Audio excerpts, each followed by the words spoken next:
Hello friends, मैं नौशाद और आप देख रहे हैं my personal experience Poland. Friend, आज की वीडियो एक इन्फॉर्मेटिव वीडियो है जो क्वेश्चन आंसर पे व्यूवर्स की होती है। मैं बनाता हूँ, इससे पहले भी मैंने 2 वीडियो बनाई थी।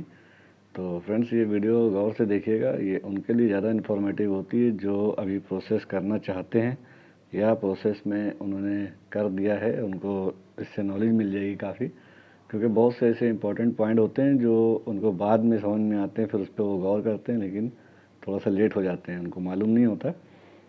तो चलिए फ्रेंड्स, लेट ना करते हुए बात करते हैं कि वो पॉइंट इंपॉर्टेंट क्या है। तो सर ब्रदर, जो लोग नए हैं वो चैनल को सब्सक्राइब कर लें ताकि मेरी अगली ऐसी इन्फॉर्मेटिव आने वाली वीडियो आप लोगों को मिल सके। और लाइक करिए, शेयर करिएगा, पसंद आएगी तो। चलिए फिर रेडी करते हैं वीडियो को, ठीक है। तो मेरे व्यूवर्स ने जो सवाल किए हैं वो बहुत इंपॉर्टेंट सवाल है। मैंने उनको सबको नोट्स करके रखा हुआ है, तो मैं उसी के अकॉर्डिंग जवाब दूंगा और सवाल भी बताऊंगा, उसका जवाब भी दूंगा। और सब सारे सवाल वर्क परमिट से रिलेटिव होंगे, पोलैंड वर्क परमिट से जो आते हैं, कैसे होता है, इसमें क्या क्या प्रोसेस होते हैं, सब उसका सारा जवाब इसमें मिलेगा आपको। तो फ्रेंड्स, मेरे व्यूवर्स ने पूछा था कि अप्लाई तो लोग करते हैं, उनको पता नहीं होता है। तो वो पहला सवाल ये था कि पीसीसी क्या है, कहाँ से बनेगी पीसीसी। तो ब्रदर, पीसीसी का फुल फॉर्म होता है पुलिस क्लियर सर्टिफिकेट, यानी कि आपको अपने पासपोर्ट ऑफिस जाके वहाँ से पीसीसी अप्लाई करनी होती है। और वो पीसीसी आपको मिलेगी तो वो आपके सबमिशन के टाइम पे उसमें लगानी होती है। ये इंपॉर्टेंट डॉक्यूमेंट्स होता है, ठीक है। तो पीसीसी बता दिया मैंने आपको, पुलिस क्लियर सर्टिफिकेट होता है, और इसको आपको पासपोर्ट ऑफिस से जाके मिलती है। अच्छा, बहुत से लोगों ने इसमें और भी एक सवाल पूछा था कि पीसीसी एक नॉर्मल पीसीसी होती है। आई थिंक शायद मुझे उसके बारे में मैंने काफ़ी पता किया कि वो एक अपने पुलिस स्टेशन जो होता है पास का, वहाँ से ही बन जाती है, फिर उसको अपोस्टाइज कराना पड़ता है। तो ब्रदर, मैं यही सजेस्ट करूँगा, आप सीधा पासपोर्ट ऑफिस जाएँ। वो पीसीसी आपको वहाँ से जो मिलेगी वो एकदम परफेक्ट रहेगी, ठीक है। मेरे दूसरे व्यूवर्स हैं अबू धाबी से, इंडिया आके पीसीसी करवा लें, वीएफएस हो जाएगा या वहाँ। तो ब्रदर, आप अगर वहाँ ऑनलाइन पीसीसी के अपॉइंटमेंट निकाल लें, क्योंकि पीसीसी की अपॉइंटमेंट लेट मिलती है। जितने भी लोग बाहर कंट्री में मेरा वीडियो देखेंगे तो उनका जो प्रोसेस का टाइम होता है, तो वो एक काम कर सकते हैं कि वहाँ वो निकाल ले अपनी पीसीसी, और उस टाइम पे वो इंडिया में आके पीसीसी करवा ले और अपना प्रोसेस भी करवा लें, यानी कि आने से पहले। उसके बाद तुरंत अपनी पीसीसी के बाद अपनी अपॉइंटमेंट ले लें वीएफएस की, तो वो यहाँ पे वैलिड होगी। अगर वहाँ से भी करवा लेंगे तो भी वो यहाँ वैलिड होगी। जैसे मान लीजिए किसी भी अदर कंट्री में वहाँ से पीसीसी करवा के इंडिया में लेके आएंगे तो वो चलेगी, वैलिड होगी। बस डिपेंड ये है कि वो 6 मंथ की मिलती है, वो 6 मंथ एक्सपायर नहीं होने चाहिए, ठीक है। तीसरा सवाल है, वीएफएस अपॉइंटमेंट यूएई से लेके इंडिया आए तो इंडिया में वैलिड है। बिल्कुल वैलिड है ब्रदर। आप वीएफएस की अपॉइंटमेंट ऑनलाइन निकाल लीजिए किसी भी कंट्री में, क्योंकि उससे आपको ये बेनिफिट होगा कि आपका टाइम वेस्ट नहीं होगा। यहाँ आके आप अपॉइंटमेंट निकालेंगे तो 2.5 महीने 3 महीने समथिंग, 1.5 महीना 2 महीने तो लग ही जाता है। तो आप वहाँ से निकालेंगे, आप जॉब पे होंगे, जॉब भी करते रहेंगे, और जो टाइमिंग आपकी होगी आने की, उस टाइम पे आप आके अपना प्रोसेस कर सकते हैं, ठीक है। चौथा क्वेश्चन है, जनरल वर्कर का डब्ल्यूपी है तो स्कूल सर्टिफिकेट कौन सा लगेगा। ब्रदर, डिपेंड ये करता है इस पर, ये बहुत इंपॉर्टेंट क्वेश्चन है। जनरल वर्कर का अगर डब्ल्यूपी आया है, वर्क परमिट आपका, तो उसमें कुछ चीज़ें देखी जाती है कि जनरल वर्कर में आपका किस काम का है। कुछ ऐसी वर्क हैं, कुछ ऐसे काम हैं जिसमें हाई स्कूल कंपलसरी होता है। और अगर मैं बात करूँ कंस्ट्रक्शन लाइन की, तो उसमें कोई ज़रूरी नहीं होता है कि उसमें आपका हाई स्कूल ज़रूरी नहीं होता। बाकी वेयर हाउस वगैरह का हो गया और कोई अदर फैक्ट्रीज में हो गया, उसमें जो है आपका वर्क 10 क्लास हाई स्कूल बहुत ज़रूरी होता है, कंपलसरी होता है, वो लगाना पड़ेगा आपको।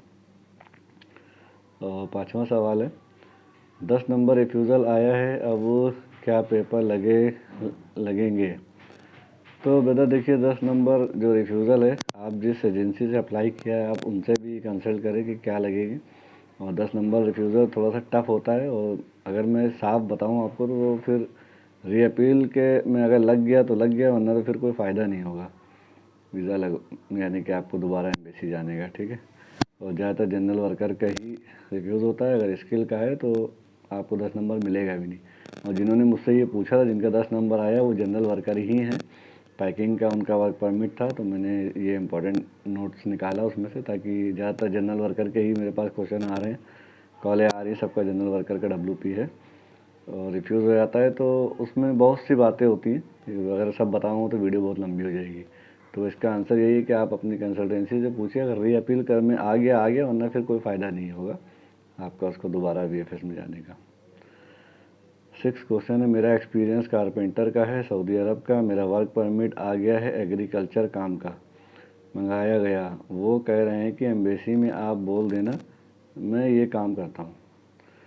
तो ब्रदर देखिए, एम्बेसी या वीएफएस जो होता है वो बोलने से नहीं मानता है, वो पेपर को मानते हैं। ठीक है, अब आपका एक्सपीरियंस जो है वो कारपेंटर का है और वर्क परमिट एग्रीकल्चर का है।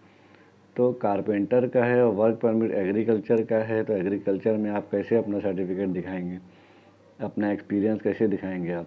तो आपको ये करना था कि आपको अपना वर्क परमिट ही, आपको जो अपना एक्सपीरियंस आपका है तो उसका ही मंगवाना चाहिए था कारपेंटर का, वो स्किल में आता है। और अगर अभी आप इसको चेंज कर लें अगर, तो ज़्यादा बेहतर है, वीएफएस से पहले ये चेंज हो जाता है। वैसे आप बात करें कंसल्टेंसी से, अगर उन्होंने चेंज करा दिया तो बहुत अच्छी बात है। तो इधर कोई फ़ायदा नहीं होगा, क्योंकि आपके पास एक्सपीरियंस नहीं होगा, ऐसे करेंगे तो वो आपकी रिस्पॉन्सिबिलिटी होगी। जो आंसर था वो मैंने दे दिया।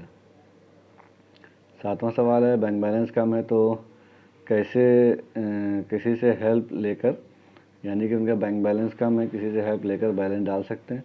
मतलब डाल सकते हैं। देखिए, अभी जो रूल्स चल रहे थे वो चल रहे हैं बैंक सर्टिफिकेट का। उसमें बैंक सर्टिफिकेट में क्या होता है कि आपका पूरा जो भी टर्नओवर होता है वो नहीं दिखता है, मतलब कितना आपने डाला है, कब कब डाला है, वो नहीं आता है सर्टिफिकेट में। बैंक जो स्टेटमेंट होती थी उसमें पूरा आता था, तो उसमें पता चल जाता था कि आपने इकट्ठा पेमेंट डाला है या थोड़ा थोड़ा डाला है, या आपकी सैलरी से कैसे, वो पता चल जाता था। तो ब्रदर इसलिए इसमें आप डाल सकते हैं, कोई प्रॉब्लम नहीं है। आप उनसे किसी से भी हेल्प लेके डाल सकते हैं। और स्टेटमेंट जब आप अपना सर्टिफिकेट लेंगे तो उसमें टोटल अमाउंट आ जाएगा, वो आपका काम करेगा। ठीक है।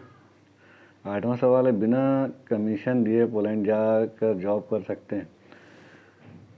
भाई देखिए, ये बात अगर कोई मुझसे पूछता है कि बिना कमीशन दिए जा सकते हैं या बात काम कर सकते हैं, तो ये देखिए गलत बात होगी। और ऐसे क्वेश्चन आंसर या मैसेज वगैरह या कुछ भी व्हाट्सएप पे ना करें। फिर मैं ये बात बोलूँगा आप लोगों से, भाई देखिए, कोई भी, ये एक फ्रॉड तरह का बात होती है कि किसी को कमीशन ना दे के या उसका पैसा ना दे के, या कोई भी कंसल्टेंसी है उसका पेमेंट ना दे के, तो भाई इससे कोई फ़ायदा नहीं है।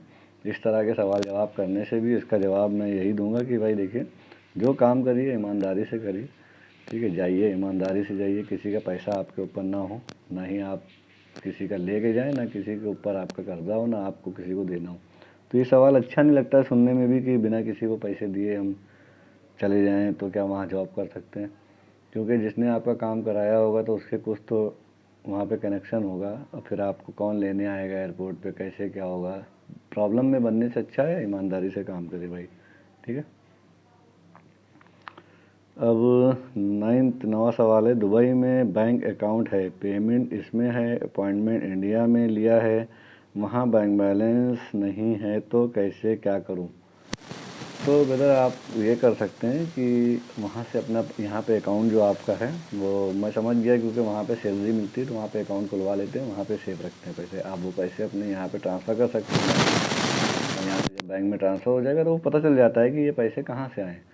इंटरनेशनल मनी होती है वो, तो वो आ जाएगा, आपको पता चल जाएगा कि हाँ ये पैसे बाहर से आए हैं। उसकी कोई प्रॉब्लम नहीं है। अब आप यहाँ पे अपने वीएफएस के टाइम पे आके अपना सर्टिफिकेट लेके वहाँ पे लगा सकते हैं इजी, कोई प्रॉब्लम नहीं है। ठीक है। अब ये 10वां सवाल होगा ब्रदर कि मैंने 7th क्लास किया है, मेरा वर्क परमिट वेयर हाउस का आया है, कौन सा सर्टिफिकेट लगेगा? तो ब्रदर देखिए, 7th क्लास अगर आपने किया है और आपका वर्क परमिट आ गया है वेयर हाउस का, तो जहाँ तक मेरी नॉलेज है वेयर हाउस में हाई स्कूल कंपलसरी होता है।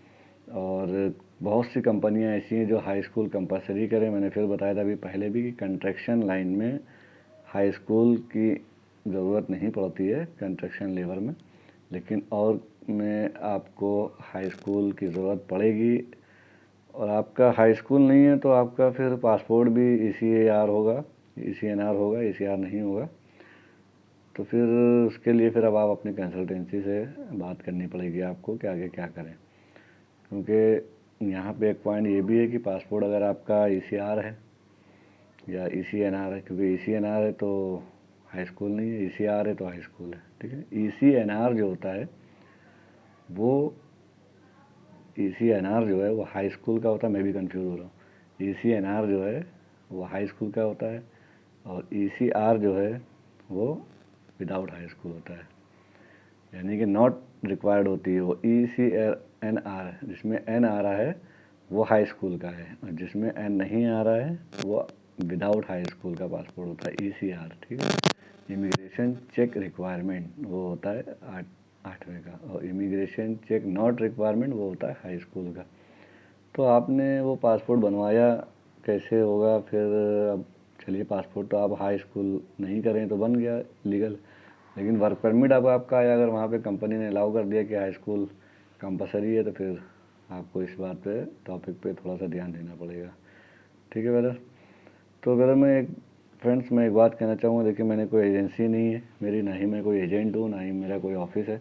मैं ये वीडियो बनाता हूँ आप लोगों की हेल्प के लिए। बहुत से मेरे पास दिन भर दसियों कॉल आती है, मैं सबसे बात करता हूँ, तो मुझे यही पता चलता है कि बहुत से लोगों ने बेचारों ने अप्लाई कर दिया लेकिन उनको नहीं मालूम होता है।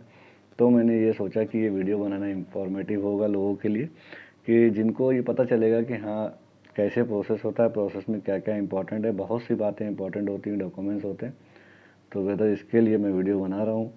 और पसंद आई हो वीडियो तो लाइक करें, सब्सक्राइब करें, फ्रेंड्स को शेयर करें, सब्सक्राइब करना ना भूलें, जिससे मेरी अगली इन्फॉर्मेटिव वीडियो आप लोगों को मिल सके ब्रदर। फिर मिलेंगे इंशाल्लाह अगली वीडियो में। आपका दोस्त नौशाद, अल्लाह हाफिज़।